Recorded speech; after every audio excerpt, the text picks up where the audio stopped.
Hi friends, ತಾಯಿ ಆಶೀರ್ವಾದ ತೊಗೊಂಡು ಇವತ್ತಿನ ವಿಡಿಯೋನ ಸ್ಟಾರ್ಟ್ ಮಾಡ್ತಾಯಿದ್ದೀನಿ. ಇವತ್ತಿನ ನಾನು ನಿಮಗೆ ನನ್ನ ಮನೇನ ಕ್ಲೀನ್ ಮಾಡ್ಕೊಂಡಿರೋದು, ಕಿಚನ್ ಕ್ಲೀನ್ ಮಾಡ್ಕೊಂಡಿರೋ ವಿಡಿಯೋನಾಗನ್ನ ನಿಮ್ಮ ಜೊತೆ ಹಂಚ್ಕೋತಾ ಇದ್ದೀನಿ ಫ್ರೆಂಡ್ಸ್. ದಸರಾ ಪ್ರಯುಕ್ತವಾಗಿ ನನ್ನ ಮನೆಯಲ್ಲಿ 9 ದಿನ ದೀಪ ಆರಾಧನೆ ಮಾಡ್ತೀನಿ. ಅದಕ್ಕೋಸ್ಕರ ಮನೆಯನ್ನೆಲ್ಲ ಕ್ಲೀನ್ ಮಾಡಿಕೊಂಡೆ, ಹಾಸಿಗೆ ತೊಳೆದು ಹಾಕಿದೆ, ಮನೆ ಪಾತ್ರೆಗಳೆಲ್ಲ ತಿಕ್ಕಿದೆ.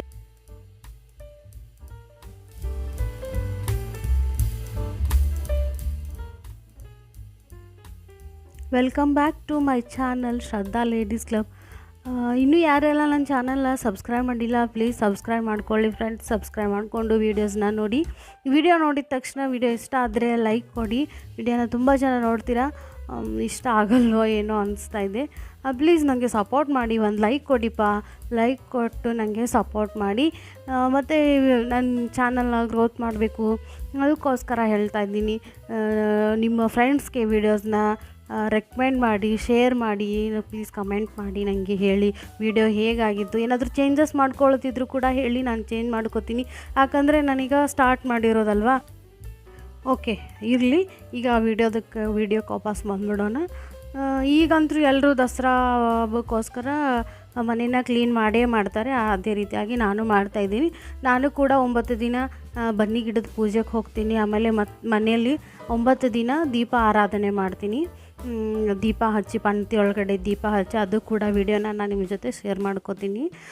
ಈಗ ಅಂಕರು ಪೂರ್ತಿಯಾಗಿ ಕ್ಲೀನ್ ಮಾಡ್ಕೊಂಬಿಡ್ಬೇಕು ಮನೇನ ಅಂತ ಹೇಳಿ ಕ್ಲೀನ್ ಮಾಡ್ತಾಯಿದ್ದೀನಿ. ಮಕ್ಕಳು ಬೇರೆ ಮನೇಲಿದ್ದಾರೆ, ಸ್ಕೂಲ್ ಸೂಟಿ ಇದೆ. ಅವರಿದ್ದಾಗ ಏನೂ ಕೆಲಸ ಮಾಡೋಕ್ಕಾಗೋದಿಲ್ಲ. ತುಂಬ ಅಂದರೆ ತುಂಬ ಕಾಡ್ತಾಯಿದೆ.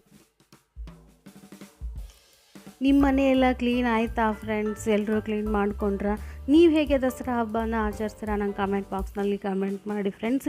ನೀವು ಕೂಡ ದೀಪ ಆರಾಧನೆ ಮಾಡ್ತೀರಾ ಅಥವಾ ಬನ್ನಿ ಗಿಡದ ಪೂಜೆಗೆ ಹೋಗ್ತೀರಾ ಅಂತ ಹೇಳಿ ನನಗೆ. ಪೂರ್ತಿಯಾಗಿ ನಾನೀಗ ಶ್ರಾವಣ ಮಾಸದಲ್ಲಿ ಕ್ಲೀನ್ ಮಾಡಿದ್ದೆ. ಅದಾದಮೇಲೆ ಮತ್ತೆ ಕ್ಲೀನ್ ಮಾಡೋಕ್ಕಾಗಿರಲೇ ಇಲ್ಲ ನನಗೆ. ಮನೆಯಲ್ಲಿ ಕೆಲಸ ಮತ್ತು ಮಕ್ಕಳು ಅಂತ ಹೇಳಿ ಕ್ಲೀನ್ ಮಾಡೋಕ್ಕಾಗಿರಲೇ ಇಲ್ಲ. ತುಂಬ ಅಂದರೆ ತುಂಬ ಕಿಚನ್ದು ಟೈಲ್ಸ್ ಎಲ್ಲ ತುಂಬ ಕೊಳೆಯಾಗಿತ್ತು. ಪೂರ್ತಿಯಾಗಿ ನಿರ್ಮಾ ಪುಡಿ ಹಾಕಿ, ಪಿನಾಯಿಲ್ ಹಾಕಿ 1-2-3 ಸಲ ತಿಕ್ಕಿ ತೊಳೆದಾದ್ಮೇಲೆ ಅದು ಕ್ಲೀನಾಗಿರೋದು. ಅಷ್ಟೊಂದು ಕೊಳೆ, ಯಾಕಂದರೆ ಒಗ್ಗರಣೆ ಹಾಕಿರೋದು ಎಣ್ಣೆ ಎಲ್ಲ ಈ ಅಡುಗೆ ಮನೆಯಲ್ಲಿ, ನಮ್ಮ ಮನೇಲಿ ಅಡುಗೆ ಮನೇಲಿ ಒಂದು ಕಿಟಕಿನೂ ಇಲ್ಲ, ಏನೂ ಇಲ್ಲ. ಪೂರ್ತಿ ಗಾಳಿ ಹೊರಗಡೆ ಹೋಗಲ್ಲ. ಹಿತ್ತಲು ಬಾಗಿಲಿದೆ ಹಿಂದ್ಗಡೆ. ಹಾಗಾಗಿ ನಾವು ಒಗ್ಗರಣೆ ಹಾಕಿರೋದೆಲ್ಲನೂ ಇಲ್ಲೇ ಟೈಲ್ಸ್ಗೆ ಕೂತ್ಕೊಂಡ್ಬಿಟ್ಟಿರುತ್ತೆ ಜಿಗುಟು. ಒಂದು 15 ದಿನಕ್ಕೆ ಒಂದ್ಸಲ, ತಿಂಗಳಿಗೆ ಒಂದ್ಸಲ ಕ್ಲೀನ್ ಮಾಡ್ತಾನೆ ಇರಬೇಕು. ನಾನು ಮೊದಲು ಕ್ಲೀನ್ ಮಾಡ್ತಾ ಇರ್ತಿದ್ದೆ, ಪ್ರತಿ ವಾರಕ್ಕೆ ಒಂದ್ಸಲ. ಸಂಡೇ ಬಂದರೆ ಒಂದು 15 ಡೇಸ್ಗೆ ಒಂದ್ಸಲ ಕ್ಲೀನ್ ಮಾಡ್ತಾಯಿದ್ದೆ. ಶ್ರಾವಣ ಮಾಸ ಆದಮೇಲೆ ನನಗೆ ಕ್ಲೀನ್ ಮಾಡೋದಕ್ಕೆ ಟೈಮ್ ಸಿಕ್ಕಿರಲಿಲ್ಲ. ನಾನು ಬಟ್ಟೆನೂ ಹೊಲಿಯೋದ್ರಿಂದ, ಮತ್ತು ನನ್ನ ಮಗಳು ಒಬ್ಬಳು ಚಿಕ್ಕವಳಿದ್ದಾಳೆ, ಅವಳು ತುಂಬ ಕಾಡಿಸ್ತಾಳೆ. ಅದಕ್ಕೋಸ್ಕರ ಹುಡುಗರ ಜೊತೆ ಆಗಲಿ ಬಟ್ಟೆ ತುಂಬ ಜಾಸ್ತಿ ಬಂದಿತ್ತು. ಆಮೇಲೆ ಈಗ ರೀಸೆಂಟಾಗಿ ಬಟ್ಟೆ ವ್ಯಾಪಾರ ಕೂಡ ಮಾಡ್ತಾಯಿದ್ದೀನಿ. ಒಂದು ಸ್ವಲ್ಪ ಅದಕ್ಕೂ ಜನ ಬರೋದು ಹೋಗೋದು ಎಲ್ಲನೂ ಬ್ಯಾಲೆನ್ಸ್ ಮಾಡಬೇಕಲ್ವ ಫ್ರೆಂಡ್ಸ್. ಹೆಣ್ಮಕ್ಳಂದರೆ ಕೆಲಸ ಎಷ್ಟು ಮಾಡಿದರೂ ಕಡಿಮೆನೇ ಆಗಲ್ಲ. ಎಷ್ಟು ಮಾಡಿದರೂ ಮಾಡ್ತಾನೇ ಇರ್ತೀವಿ ನಾವು, 24 hours into 7. ಹಾಗೆ ಯಾವಾಗ ಕೆಲಸ ಮಾಡಿದ್ರೂ, ಎಷ್ಟು ಮಾಡಿದ್ರೂ ಮುಗಿಯೋದಿಲ್ಲ. ಒಂದಾದರೂ ಒಂದಿನ ಇದ್ದೇ ಇರುತ್ತೆ. ನಾನಿನ್ನೂ ಇದು ಕಿಚನ್ ಮಾತ್ರ ಕ್ಲೀನ್ ಮಾಡ್ತಾಯಿದ್ದೀನಿ. ಅದಕ್ಕೆ 1 ಡೇ ಫುಲ್ ಹಿಡಿದ್ಬಿಡ್ತು ನನಗೆ ಕಿಚನ್ ಕ್ಲೀನ್ ಮಾಡಿ. ಮತ್ತು ಹಾಸಿಗೆನ ತೊಳೆದು ಹಾಕಿ, ಪಾತ್ರೆಗಳನ್ನು ತಿಕ್ಕಿ, ಡಬ್ಬಕ್ಕೇನೇನೋ ಹಾಕಿಟ್ಟಿಲ್ಲ. ಈಗ ಪಾತ್ರೆಗಳನ್ನೆಲ್ಲ ಖಾಲಿ ಮಾಡಿ ತಿಕ್ಕಿ, ಮತ್ತು ಆಮೇಲೆ ಡಬ್ಬ ಹಾಕಿದ್ದೀನಿ ಹೊರಗಡೆ ಎಲ್ಲ. ಇನ್ನೂ 1-2 ಬುಟ್ಟಿ ಇದೆ ತಿಕ್ಕೋದು. ಆಮೇಲೆ ಹೊರಗಡೆ ಹಾಸಿಗೆ ಅಷ್ಟು ತೊಳೆದು ಹಾಕಿದ್ದೀನಿ. ಇನ್ನೂ 2 ಮನೆ, ಬೆಡ್ರೂಮು ಮತ್ತು ಹಾಲು ಕ್ಲೀನ್ ಮಾಡೋದಿದೆ, ಸೋಕೇಸ್ ಕ್ಲೀನ್ ಮಾಡೋದಿದೆ. ತುಂಬ ಯಾರೂ ಹೆಲ್ಪ್ ಮಾಡೋಕ್ಕೂ ಇಲ್ಲ, ಒಬ್ಬಳೇ ಮಾಡಬೇಕು. ಮಕ್ಕಳು ಚಿಕ್ಕವರು, ಯಜಮಾನರು ಡ್ಯೂಟಿಗೆ ಹೋಗ್ಬಿಟ್ಟು ತುಂಬ ಸುಸ್ತಾಗಿ ಬರ್ತಾರೆ. ನೈಟ್ ಅಂದರೂ 7 ಗಂಟೆಗೆ ಅದು ಬರ್ತಾರೆ. ಆದರೆ ಅವರು ಫುಲ್ ಗಾಡಿ ಮೇಲೆಲ್ಲ ತಿರುಗಾಡಿರ್ತಾರೆ, ಅವ್ರಿಗೂ ಸುಸ್ತಾಗಿರುತ್ತೆ. ಬಂದು ಏನೂ ಕೆಲಸ ಮಾಡೋಕ್ಕಾಗಲ್ಲ. ಆದ್ರೂ ನೀ ಡಬ್ಬಕ್ಕೆ ಅದೇನೋ ಹಾಕಬೇಡ, ಕ್ಲೀನ್ ಮಾಡಿಟ್ಕೊಂಡಿರು, ನಾನು ಬಂದ ತಕ್ಷಣ ನಿನಗೆ ಹಾಕ್ಕೊಡ್ತೀನಿ ಅಂತ ಅವರು ಕೂಡ ಹೇಳಿದ್ದಾರೆ. ಮತ್ತು ನವರಾತ್ರಿ 9 ದಿನ ಪೂಜೆಗೆ ಹೋಗ್ತೀನಿ. ಬೆಳಗ್ಗೆ ಎದ್ದು ಬನ್ನಿ ಗಿಡದ ಪೂಜೆಗೆ ಪೂರ್ತಿ ಕತ್ಲಿರುತ್ತೆ. 5 ಗಂಟೆ ಅಂದರೆ ನಾವು ಹೋಗಿ ಬಂದುಬಿಟ್ಟಿರ್ತೀವಿ 5 ಗಂಟೆ. ಹೋದ ಸಾರಿ ತುಂಬ ಚೆನ್ನಾಗಾಗಿತ್ತು.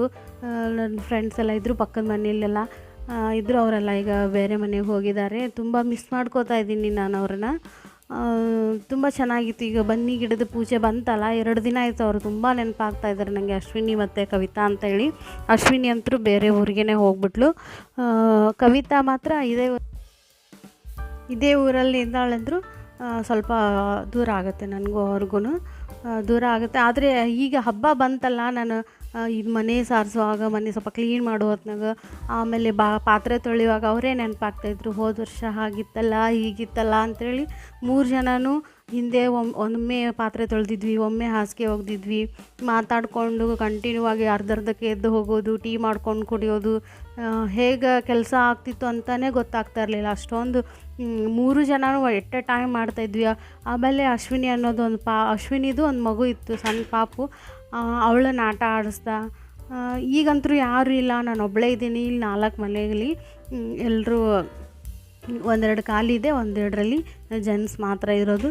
ಹಾಗಾಗಿ ನಾನು ಒಬ್ಬಳೇ ಇದ್ದೀನಿ. ಏನು ಕೆಲಸ ಮಾಡಬೇಕಾದ್ರೂ ಬೋರಿಂಗ್ ಆಗುತ್ತೆ, ಒಬ್ಬಳೇ ಮಾಡಬೇಕು. ಮಕ್ಕಳನ್ನೆಲ್ಲ ಸ್ಕೂಲಿಗೆ ಕಳಿಸಿದ ಮೇಲೆ ಹಿಂದಿಂದು ಮತ್ತು ಮುಂದಿಂದು 2 ಬಾಗಿಲು ಹಾಕ್ಕೊಂಡು ಒಳಗಡೆ ಕೂತ್ಕೊಂಡ್ಬಿಡ್ತೀನಿ. ಅವರಿದ್ದಾಗ ಒಂಥರ ಲೈಫೇ ಚೇಂಜ್ ಇತ್ತು. ಅವ್ರು ಹೋದ್ಮೇಲೆ ತುಂಬ ಡಿಪ್ರೆಷನ್ಗೆ ಹೋಗ್ಬಿಟ್ಟಿದ್ದೆ ನಾನು. ಅವ್ರು ಇಲ್ವಲ್ಲ ಹೋದ್ರಲ್ಲ, ಹೇಗೆ ಮಾಡೋದು ಅಂತ. ಆಮೇಲೆ ಬರ್ತಾ ಒಂದು ಸ್ವಲ್ಪ ನಂಗೆ ರೂಢಿ ಆಯಿತು. ಬರೀ ನಾವು ಮುಂದಿನ ಬಾಗಿಲು ತೆಗಿತಾನೆ ಇರಲಿಲ್ಲ, ಯಾವಾಗಲೂ ಹಿಂದೆನೇ ಇರ್ತಿದ್ವಿ. ಅವರು ಹೋದ್ಮೇಲೆ, ಮನೆ ಚೇಂಜ್ ಮಾಡ್ಕೊಂಡು ಹೋದ್ಮೇಲೆ ನಾನು 1-2 ಸರ್ತಿ ಮಲ್ಕೊಂಡಿರೋಳು ಎಚ್ಚರನೇ ಇರಲಿಲ್ಲ. ಫುಲ್ಲು ಜೋರು ನಿದ್ದೆ ಹತ್ತುವಾಗ ಪಟ್ಟಂತ ಎಚ್ಚರಾಗಿ ಓಡೋಗ್ಬಿಟ್ಟು ಹಿಂದೆ ಕರಿಯಾಕತ್ತಾರ ನನಗೆ ನನ್ನ ಫ್ರೆಂಡ್ಸ್ ಅಂತಂದೇಳಿ ಬಡ ಓಡೋಗಿ ಬಾಗಿಲ ತೆಗಿತಿದ್ದೆ ನಾನು. ಆ ರೀತಿ ಆಗ್ತಿತ್ತು ನಂಗೆ. ಈಗ ಇಲ್ಲ, ಓಕೆ.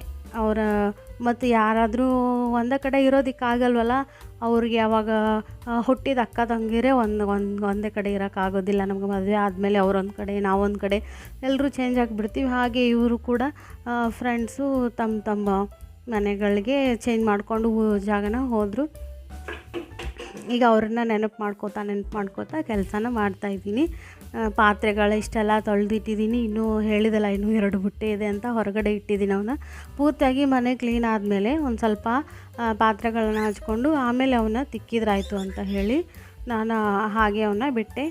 ಮತ್ತು ಹಾಸಿಗೆಗಳೆಲ್ಲ ಒಣಗಿತ್ತು. ಆಲೇ ಸಾಯಂಕಾಲ ಆಗಿಬಿಡ್ತು ಫ್ರೆಂಡ್ಸ್. ಈಗ ಹಾಸಿಗೆಗಳೆಲ್ಲ ಒಣಗಿರೋದನ್ನ ತೊಗೊಂಬಂದು ಮಡಿಚಿ ಇಡ್ತಾಯಿದ್ದೀನಿ. ಎಲ್ಲ ತುಂಬ ಕೈ ಕಾಲು ಎಲ್ಲ ನೋವ್ತಾ ಇದೆ. ಕಂಟಿನ್ಯೂ ಆಗಿ ಮಾಡ್ತಾನೇ ಇದ್ದೀನಲ್ಲ ಕೆಲಸ, ಒಂದು ಸ್ವಲ್ಪ ರೆಸ್ಟ್ ಇಲ್ಲ. ಡೈಲಿ ಇಷ್ಟೊಂದು ಕೆಲಸ ಇರಲ್ವಲ್ಲ, ಅಡುಗೆ ಮಾಡಿದರೆ ಮುಗಿದೋಯ್ತು ಕೆಲಸ. ಅದಕ್ಕೋಸ್ಕರ ಇವತ್ತು ತುಂಬ ಕೈ ಕಾಲು ಎಲ್ಲ ನೋವಾಗ್ತಾಯಿದೆ. ಮಾಡಲೇಬೇಕಲ್ವ ಹಬ್ಬಕ್ಕೋಸ್ಕರ.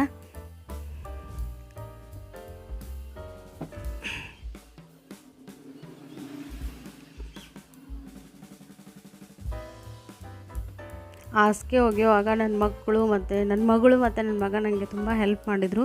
ಮಗಳು ಪೈಪ್ ಹಿಡ್ಕೊಂಡು ನಿಂತಳು, ಮಗ ಹಾಸಿಗೆನೆಲ್ಲ ಬುಟ್ಟಿಯೊಳಗೆ ನಿರ್ಮಾ ಬುಟ್ಟಿಯೊಳಗೆ ಹಾಕಿ ತೊಳೆಯುವಾಗ ಅದ್ರ ಮೇಲೆ ಹತ್ತು ನಿಂತು ತುಳ್ದ. ಸ್ವಲ್ಪ ಜಾಸ್ತಿ ನನಗೆ ಒಗೆದು ತಿಕ್ಕಿ ಮಾಡಬೇಕಂತ ಆಗಲಿಲ್ಲ.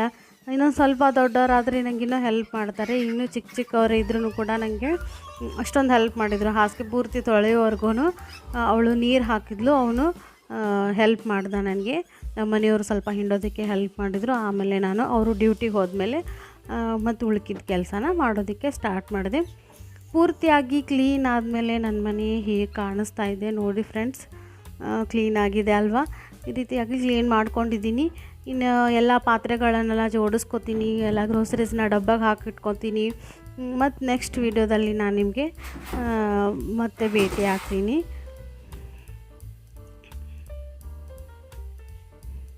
ಪೂರ್ತಿ ಎಲ್ಲ ಸೆಟಪ್ ಆದಮೇಲೆ ಮತ್ತೊಂದು ಸಲ ನಿಮಗೆ ಮನೇನ ತೋರಿಸ್ತೀನಿ. Bye friends.